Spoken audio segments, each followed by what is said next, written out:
আমি কিম তেহিয়ং, যদিও আমাকে সবাই তে বলে ডাকে, মায়ের একমাত্র মেয়ে। এসএসসি এক্সাম দিয়ে নতুন কলেজে ভর্তি হয়েছি 1 মাস হলো। ওহো, একটা কথা না বললেই নয়, আমি কিন্তু গান গাইতে খুবই ভালোবাসি। আমার বাবা নেই, আমার যখন 10 বছর বয়স তখনই সে মারা গিয়েছে। আমাদের ছোট্ট একটা ক্যাফে আছে যা দিয়ে আমাদের মামায়ের সংসার খুব ভালোভাবে চলে যায়। আর ওই যে মুখটাকে পেঁচার মতো করে যে আমার দিকে আসছে, ও হলো জিমিন, আমার বেস্ট ফ্রেন্ড, আমার কলেজের টুকরা। ওই তে তুই কি করিস? আমি এদিকে চিন্তা শেষ, আর তুই এখানে একা একা দাঁড়িয়ে বকবক করে যাচ্ছিস। বলি 18 বছর তো হয়ে গেল, এখন একটু ম্যাচিউর হ, তা না একা একা কথা বলে যাচ্ছিস। হ্যাঁ হ্যাঁ, বুঝেছি, বাদ দে এখন। কিন্তু তোর মুখটা এরকম দেখাচ্ছে কেন? কি রে, সুগা ভাইয়ের সাথে আবার কোনো সমস্যা হয়েছে নাকি? আরে ধুর, সুগা নামটা মানেই তো সমস্যা। মাঝে মাঝে মনে হয় সারাটার সাথে ব্রেকআপই করে ফেলি। যাই হোক, বিষয়টা সেটা নয়। আমার গলাটার দিকে দেখ, আমার এখানে র্যাশেস হয়েছে রে। দোস্ত, কিছু একটা কর না, দেখ না কিরকম দেখাচ্ছে। তো এখন আমি কি করব? তুই কি করবি মানে? তুই কি ভুলে গেছিস আমাদের ক্লাসের মেয়েগুলো কেমন? আমি এভাবে গেলে নিশ্চিত আমাকে নিয়ে ওরা হাসাহাসি করবে। প্লিজ তে, তুই কিছু একটা কর না, প্লিজ হেল্প কর না দোস্ত। তে উত্তরে কিছু না বলে নিজের ব্যাগের ভিতরে হাত দিল। তারপর বেগুনি রঙের একটা স্কার্ফ বের করে জিমিনের হাতে দিল। এই নে, এটা ধর, আপাতত এটা গলায় পেঁচিয়ে নে, যাওয়ার সময় আমরা কিছু মেডিসিন নিয়ে যাব, কেমন? ওয়াও, কি সুন্দর এই স্কার্ফটা। দোস্ত, স্কার্ফটা না আমার অনেক বেশি পছন্দ হয়েছে। স্কার্ফটা আমি নিয়ে নিই। জিমিন, আসলে হয়েছে কি, আমি না তোকে স্কার্ফটা দিতে পারবো না। স্কার্ফটা আমার কাছে অনেক বেশি স্পেশাল। ওহো, বুঝেছি, এটাই তাহলে সেই স্কার্ফটা, তাই না? এটাই তো। চল এখন, আমরা কিন্তু লেট হয়ে যাচ্ছি। আর জিমিন ক্লাসের দিকে হাঁটা শুরু করে, তখনই পেছন থেকে ওদেরকে কেউ ডাক দেয়। এক্সকিউজ মি, শুনছেন? আপনার সাথে আমার কিছু কথা ছিল। লোকটার কথা শুনে জিমিন আর তে দুজনেই একসাথে পিছনে ফিরে তাকালো। হঠাৎ এরকম কথাতে দুজনেই বেশ অবাক হলো। তবে তেকে দেখে যেন মনে হলো সে একটু বেশি অবাক হয়েছে। উনি এখানে কি করছে? কে? আমি। আপনি কি আমাকে ডেকেছেন?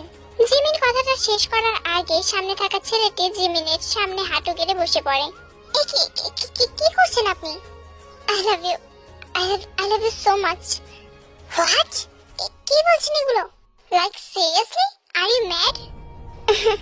আমি আপনাকে ভালোবাসি, এটা বলার কারণে যদি আপনার মনে হয় যে আমি একটা পাগল, তাহলে হ্যাঁ, আমি পাগলই। তবে বিশ্বাস করুন, আমি আগে পাগল ছিলাম না। আমি সত্যি আপনাকে অনেক বেশি ভালোবাসি। প্রথম দেখাতেই আমি আপনাকে অনেক বেশি ভালোবেসে ফেলেছি। কিসব বলছেন আপনি? এভাবে কেউ কাউকে একবার দেখে কি করে ভালোবেসে ফেলতে পারে? আর আমার তো মনে হয় না। না, ছেলেটাকে বেশ অদ্ভুত মনে হচ্ছে। জারুর ডাল মে কুছ কালা হ্যাঁ, আমাকে এটা দেখতেই হবে। হ্যাঁ, আমিও প্রথমে এটাই ভেবেছিলাম যে একবার দেখে ভালোবাসা হয় না। আমার মনে হয়েছিল আপনার প্রতি অনুভূতিটা আমার আবেগ, কিন্তু যত দিন যেতে লাগলো আমার এই আবেগ নামের ফিলিংসটা ততই বেড়ে গেল। এটা এতটাই বেড়ে গেল যে আমি আপনাকে ছাড়া কিছুই ভাবতে পারছিলাম না। আমি নিজেকে কন্ট্রোল করার অনেক চেষ্টা করেছি, কিন্তু পারিনি। আমি কিচ্ছু জানি না, শুধু জানি আমার মন আপনার কথা ভেবেছে। শত বারণ করা সত্ত্বেও আপনাকেই মনে করেছে, আপনাকে নিয়ে কল্পনা করেছে। তো বলুন, এটা কি আপনাকে ভালোবাসি কথাটা বলার জন্য যথেষ্ট কারণ নয়? বুঝলাম, আপনি আমাকে ভালোবাসেন, কিন্তু কি হবে যদি আমি বলি আমার জীবনে অলরেডি কেউ আছে? হ্যাঁ, থাকতেই পারে। আমি তো আমার মনে কথা বলেছি। আপনার জীবনে যদি তেমন কেউ থেকে থাকে, তাহলে আমি আপনাকে জোর করব না। আপনি আমাকে বলতে পারেন, আমি তাহলে আপনাকে কখনোই আর ডিস্টার্ব করব না। জিমিন কেন ওনাকে সোজাসুজি বলে দিচ্ছে না যে ও ওনাকে ভালোবাসতে পারবে না, কারণ ওর বয়ফ্রেন্ড আছে? কেন আড়াল করছে ও? দেখুন, আমি এ বিষয়ে আপনার সাথে পরে কথা বলবো। এখন আমাদের দেরি হয়ে যাচ্ছে, আমাদেরকে ক্লাসে যেতে হবে। ওকে দেন, আজকে বিকাল 5টা বাজে কলেজের সামনে ক্যাফেতে দেখা করি প্লিজ। ওকে ডান, এখন আমরা যাই। জিমিনের কথা শুনে ছেলেটি একটি মুচকি হাসি দিয়ে সেখান থেকে চলে গেল। ছেলেটি চলে যাওয়ার পরেই তে জিমিনের হাতটি শক্ত করে চেপে ধরে বলল, এই তুই ওনাকে সত্যি কথাটা কেন বললি না? বল, কেন বললি না যে তোর বয়ফ্রেন্ড আছে আর তুই ওনাকে ভালোবাসতে পারবি না? বল, কেন বলিসনি?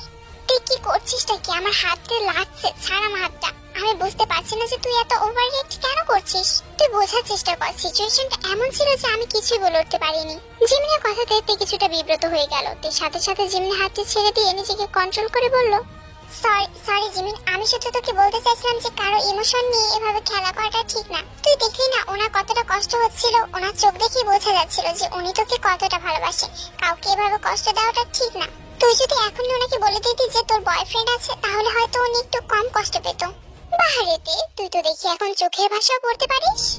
দেখ জিমিন, সেরকম কিছুই না।